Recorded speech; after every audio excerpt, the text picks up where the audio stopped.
नमस्कार। चंद्रकांत भाई भट्ट अमेरिका से। इतिहास सब कुछ गवाह है। कुटुंब हो, समाज हो, गांव हो, देश हो, संस्था हो,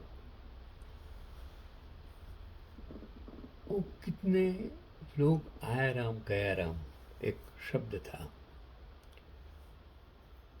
और कितने राजा महाराजा, साम्राज्य आ गया, मुगल साम्राज्य, ब्रिटिश, उसमें सिर्फ गद्दारी, सत्ता लालसा, महत्वाकांक्षा या कभी मजबूरी गद्दारी करने को मजबूर कर देती हैं। एक सिपाही ऐसे होते हैं कि जो सरहदों पर अपनी जान कुर्बान करके वफादारी, शायद इतिहास के पन्ने पर राणा प्रताप का चेतक। आजकल तो कुत्ते भी वफादार होते हैं, लेकिन देश के, भारत देश के राजकारण में जिस तरह का हॉर्स ट्रेडिंग, जिस प्रकार की राजनीति, जिस तरह प्रकार के भ्रष्टाचार, बेईमानी, गद्दारी हो रही है, तो मैं आज एक आर्टिकल्स जो मैंने पढ़ा कि जब तृणमूल कांग्रेस के कई बड़े नेताओं और सांसदों के रूप पर सवाल उठ रहे हैं, तब एक औरत,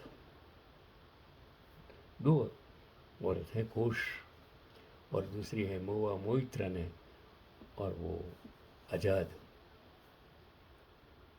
इस सब ने जो फेसबुक पर लिखा, बोलते हैं, तो जो महुआ मोइत्रा ने एक अलग मिसाल पेश की है। राजनीति में सत्ता बदलते ही कई लोग अपना रास्ता बदल लेते हैं, लेकिन महुआ मोइत्रा ने ममता बनर्जी का साथ नहीं छोड़ा। वह उन नेताओं में शामिल रही जिन्होंने कठिन समय में भी पार्टी के प्रति अपनी निष्ठा बनाए रखी। और महुआ मोइत्रा का राजनीतिक कद तृणमूल कांग्रेस के भीतर ममता बनर्जी की वजह से ही बना, लेकिन उन्होंने उसे केवल अवसर के रूप में नहीं देखा, बल्कि राजनीतिक प्रतिबद्धता के रूप में निभाया। जब पार्टी पर दबाव था, तब भी उन्होंने सार्वजनिक रूप से ममता बनर्जी के नेतृत्व का समर्थन किया।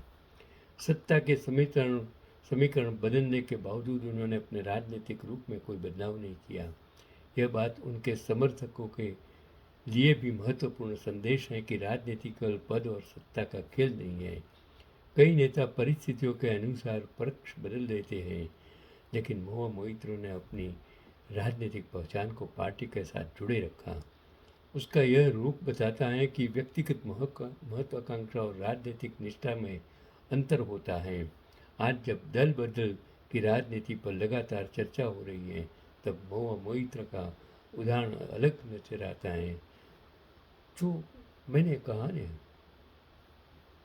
कितने सारे लोग, कितना भी कठिन परिस्थितियों, मैंने देखा कितने सारे नेता, राजनेता पक्ष को तोड़कर एक, और तोड़ने वाला भी है और जाने वाला भी है, लेकिन जब तक आप में ईमानदारी है, वफादारी है, दुनिया की कोई ताकत आपको कुछ नहीं कर सकती है।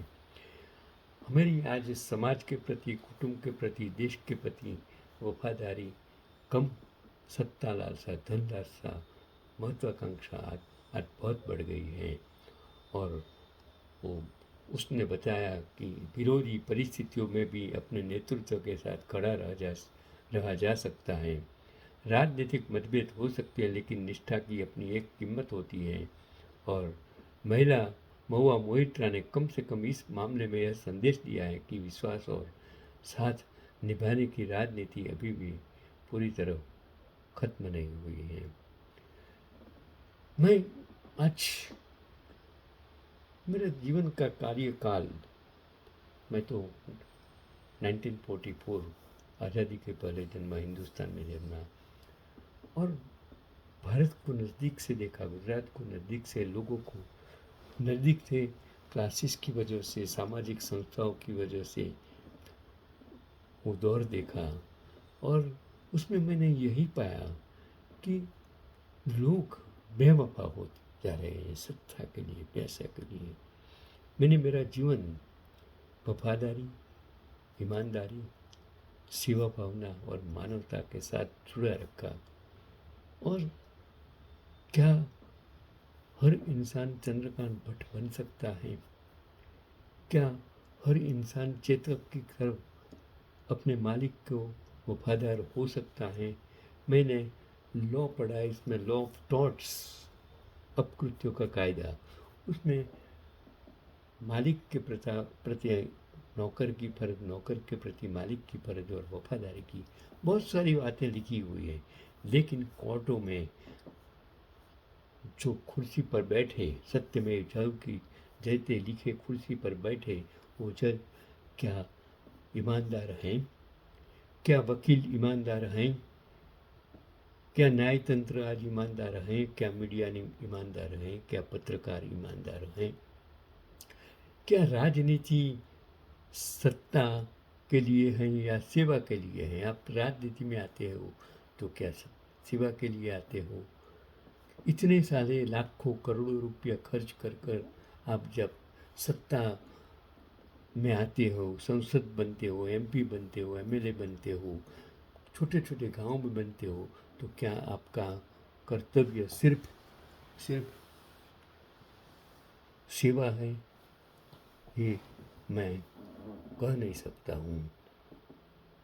यही आज का पैगाम। ईमानदार बनो, देश प्रेमी बनो, राष्ट्रभक्त बनो, मानवतावादी बनो। यही आज का पैगाम।